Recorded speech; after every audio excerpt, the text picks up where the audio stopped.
Hello, welcome to James's pre-fight, post-fight MMA show, where we recap all the important things happening in the sport of MMA, and I, your host James, try to explain to you what's going on in the sport and make it as easy as 1, 2, 3 for you to understand. We hope you enjoy the show. Hello, everybody. Welcome back to Fans Assemble. I'm your host, James, and here I am joined by my co-host, Mike. Hello, everyone. Good to be back. We're going to talk about the stacked UFC 280 pay-per-view card coming up this Saturday, taking place in Abu Dhabi. It's a really stacked card. You know, me and Mike, as good as we are, we try to make, those other fight nights that may not seem as entertaining to you. I just believe that's how good of actors we are, perhaps. And this card is stacked top to bottom. We're going to talk about the 4 fights on top of the card. We believe we have some good insight into all these fights and into each fighter. We're going to give you a little preview and a little prediction, and hopefully we'll give it to you in a quick and easy manner for everybody to understand. So the first fight we're going to talk about on the main card, and usually me and Mike, we do 3 fights on the top, try to make it quick and easy for everybody so they could get a good grasp of the card in general. But this one we thought should be spotlighted because we have a very interesting pick in terms of betting and just the fight in general. We have Beneil Dariush versus Mateusz Gamrot from Poland. Dariush is the number 6 ranked lightweight. Gamrot, the number 7 ranked lightweight. Beneil Dariush is 21-4. He is 5'10". He has a 72-inch reach. He's very experienced in the UFC. He is 33 years old, so he did start pretty early in the UFC. Mateusz Gamrot is 21-1, 5'10", with a 70-inch reach, and he is 31 years old. So he will be slightly younger. Both guys coming off of good streaks. I believe that Beneil Dariush has won his last 5, and Mateusz Gamrot, basically he's only lost 1 fight in the UFC, and that was his UFC debut. And he's coming off a very gutsy main event 5-round win over Arman Tsarukyan. So this fight, the stakes are probably the next guy is going to get very close to a title shot. Dariush, more of a veteran. Gamrot, a little bit newer to being at the top of this division. So, Mike, what caught your eye when it came to this matchup between Beneil Dariush and Mateusz Gamrot? Yeah, I think the main thing to hear immediately is that this fight is a true toss-up where I think that both fighters have an incredibly good chance of winning this fight. And I think that stems to the fact that both fighters are on a tear. And it seems to be kind of a theme of this card. And we're going to see this as we go into all the fights, where it's someone usually a little bit more experienced versus someone who's trying to up and come. And that theme always creates a really good dynamic because it's, like I said, people trying to stay at the top, guys who've been around, they're going to get Dariush, you've been around a while, you're really trying to get your big moment. And if you got Gamrot coming up, a lot of people are saying that he's a future star in the division. And I think looking at this fight, Gamrot is the favorite going into the fight. Yes, correct. In fact, a 200-point favorite. So Vegas is thinking that he's the up-and-coming guy. He's going to win this fight. But I really think this fight's going to be determined in the stand-up. And I think if Gamrot does want to have a chance to win this fight, he's going to have to survive the stand-up, take him down hard, stay on top of him, smother him, and win the fight the tough way. And I think in the case of this fight, it's also going to be about efficiency. And I think the experience of Dariush, he's been around the block a lot longer. You look at it statistically, he has a bit of an edge. And, like I said, when you look at the stats over the course of the whole career, about who gets hit less and who hits more, and, like I said, all that matters is about that specific night.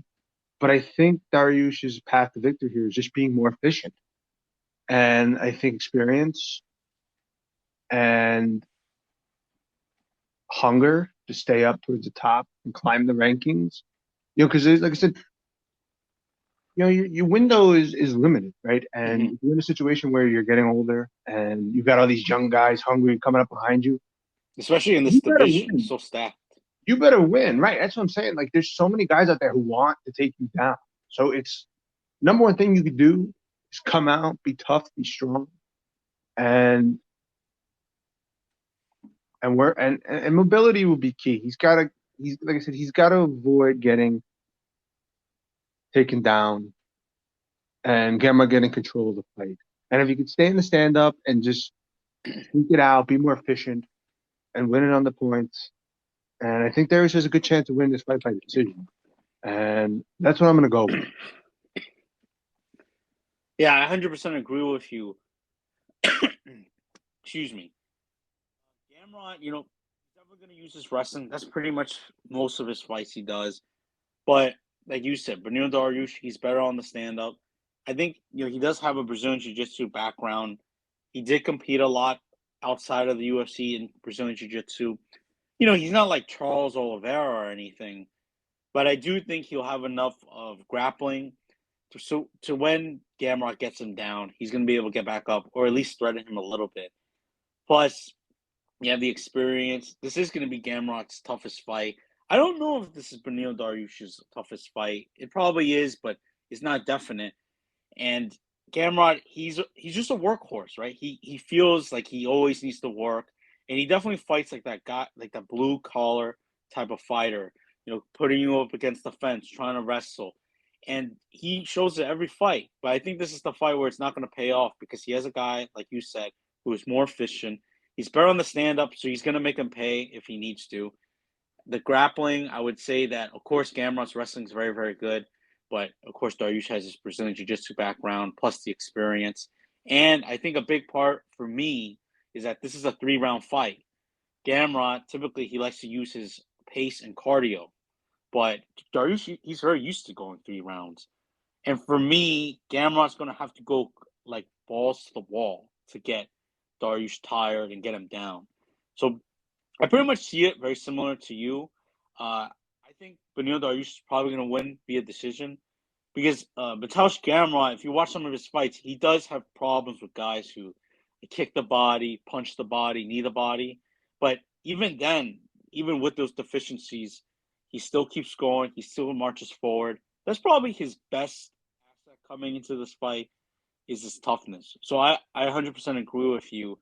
To me, this underdog is kind of the most surprising. This betting line. I know you were slightly surprised as well by the line. So I'm gonna go with the underdog, Beneil Dariush, via decision. Yeah, and just to add, I Hmm. think in the situation, a lot of people just expect Gamrot to come out hungrier, meaner, more powerful, and find a way to physically outmatch him. And I just don't think it's going to happen that easily. I think at the end of the day, it could go either way. I don't. I think that Darius is just too good to get finished in Yeah, this fight. I think that would be the real surprise. If this is a fight that goes to the decision and Darius loses a close one on decision, or even if Gamrot beats him on the mat and keeps him down and wins handily by decision in a situation like that, I just think the biggest shock of the night would be if Gamrot gets a finish. And you made a really good point about where Darius' experience. He knows how to survive. He knows how to not get yeah. finished.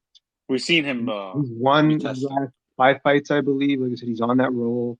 I don't see him getting finished. That would be the real surprise of the night. But either way, I think there's going to be a tight one on decision. Slight edge to Darius. I'm going to go with the experience here. Gamrot's future star, but I just don't think he's ready yet. Yeah, I think this will probably be a learning experience at least for him. All right, so moving on to I believe the fight that a lot of people are talking about, maybe even more than the main event, definitely more than the title fight in the co-main event. The number one contender at bantamweight, Piotr No Mercy Yan versus Sugar Sean O'Malley, number 13 ranked contender. Very surprising that they made this fight. Me and Mike have always been surprised. Me and Mike still don't know if that fight, if this is like a reality, or we're actually just in a simulation, and they just decided to put Sean O'Malley in this one. Petr Yan is 16-3, 5'7", with a 67-inch reach. He is, I believe, 29 years old. Sean O'Malley's 15-1, 5'11". So he is very, very tall for the bantamweight division, 72-inch reach. So he is going to be a bit longer than Petr Yan, and he is 27 years old. Very interesting fight when it comes to narratives more than the fight itself, in my opinion. You know, Petr Yan, actually, you mentioned how a lot of guys have high momentum and coming into this card. Obviously TJ Dillashaw, he had that suspension and he's come up one win, but technically in his bantamweight weight class, I think he's like on a 5-fight win streak or 6-fight. Petr Yan is actually the only fighter, I believe, on the main card who is not coming off a win. But yet, he is a very big underdog coming into this against the more inexperienced Sean O'Malley. Mike, what did you see in this fight that we did not expect to be made? Yeah, I think in the case of Sean O'Malley, I want to say he's almost similar in his trajectory. Kind of to Tuivasa, where he's kind of become, like I said, we've seen him crack, and we know he can crack. Mm-hmm. And he's become a fan favorite on the basis of his finishes and on the basis of his persona. Yeah, exactly. And, I think he attracts that audience. The matchmaking decides to make the decision. Yeah, because if O'Malley loses this fight, his career is nowhere near over, right? Like, it's like, but now if he comes in, he gives Yan a fight. Just like Tuivasa did with Gan, the star is born, right? Like I've seen, like his moment's not ready to be the top of the division, but it's like, you know what? Everyone loves him. We know he can crack. Let's see what he does up against Yan. And you know, like he could live off of that just a little bit. Like just making it a fight, like just making it competitive is better than anything he could do beating anyone lower in the division. Like, you know what I'm saying? So if he just comes out, not getting destroyed, not getting outside of getting absolutely decimated early in the fight, and he gets clowned. Making this competitive and lasting as long as you can is basically, obviously the wins are great, but it says a lot about O'Malley and shows he's ready. It's just a matter of, like I said, it puts him in a driver's seat to be the favorite and the headliner of fights against guys lower in the division. And it will give him so much legitimacy if he can come into this fight and compete. And obviously Jan's, a huge favorite. He's a 300-point favorite in this fight. No one's expecting O'Malley to have a chance. Mm-hmm. And, in these situations where Jan seems kind of destined to win, we know what Yan is capable of in this division. I'm just fascinated to see, like, how does O'Malley approach this? Like, I'm curious too, because like, do you come out and you go nuclear from the start and you just lay go all in first round?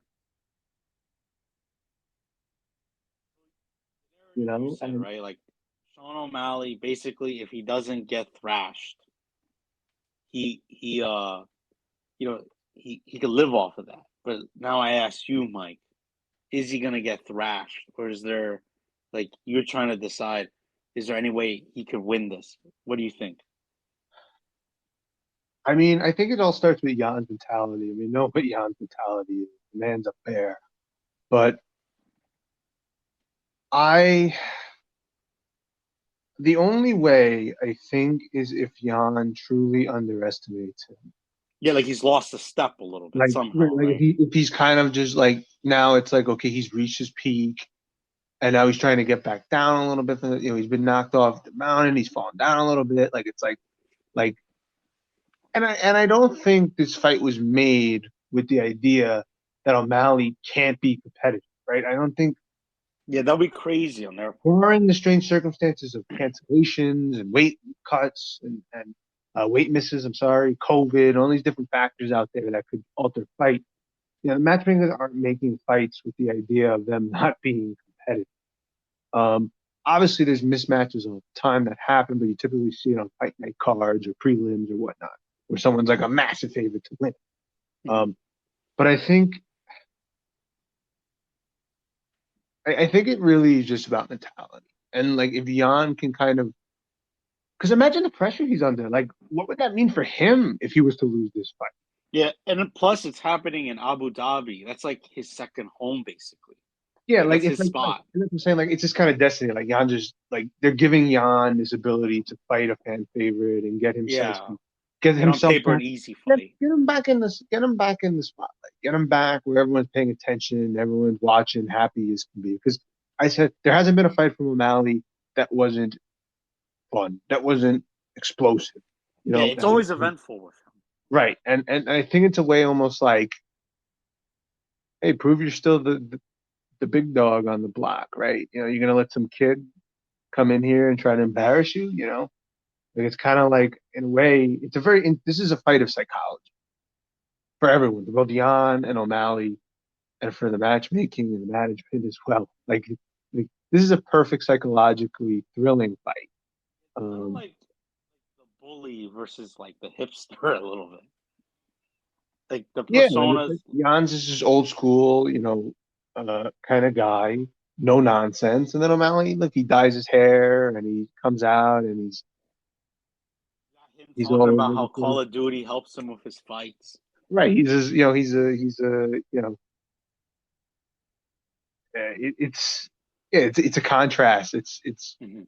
one generation versus the other, and um, it's gonna be fun. You know, I see Jan winning it in the second round by you know, KO or TKO, however it goes, probably TKO. But I think O'Malley will have maybe like One good 30 time. seconds where he looks pretty good. I think he will get a shot in. All right. I have the exact same prediction. I believe Petr Yan will finish him in the second round. Some people, because O'Malley, like, remember the leg thing with Cheeto Vera where he got kicked and then his leg went off? Yeah. I think everybody's going to look at that. Yeah. And say, like, you look at him, right? Like, he's kind of bony. Like, he's not very big. He's very tall, but he's not, like, structurally very big. I think Yan all day, he's going to, you know, like you said, I think Sean O'Malley's going to try to go at him the first round because Petr Yan, people tend to do a little bit better against him in the first round. And then he'll start to adjust in the fight. I don't know how that's going to work with it being a 3-round fight because we've seen him do this in 5-round fights. But I think O'Malley's going to try to throw big shots, big combinations. Like you said, I think he may have success in the beginning. Maybe not. And then Petr Yan's going to kick his body, kick his legs, punch his body, maybe trip him, take him down. O'Malley, I think he's going to slow down significantly. He's going to start to realize that, oh crap, I'm with a different level right now. And then the cascade will quickly come in the second round, and then Yan will TKO him or KO. So pretty much the same thought as you. I think he's going to have some success, at least in the beginning, if he comes very prepared for this fight. So we'll see. But we both are pretty much aligned with Petr Yan winning via finish and in the second round. Thank you for choosing Fans Assemble to give you your preview and breakdown of Petr Yan versus Sean O'Malley and Beneil Dariush versus Mateusz Gamrot. Stay tuned for part 2, where we're going to talk about the 2 title fights, the bantamweight title, Aljamain Sterling versus T.J. Dillashaw, and Charles Oliveira versus Islam Makhachev. That one, we really get into it. We give you all the basics you need to know for everybody to understand whether you're a casual or a hardcore fan. And please like, comment, and subscribe to Fans Assemble. We have more content coming out about sports, entertainment, and everything in between. And please follow us on all of our podcasting platforms, whether it be Apple or Spotify podcasts, wherever you can do, because that really helps our show and it brings up the quality of the product that we give to you. Thank you guys for listening, and hope we see you in part 2. Thank you.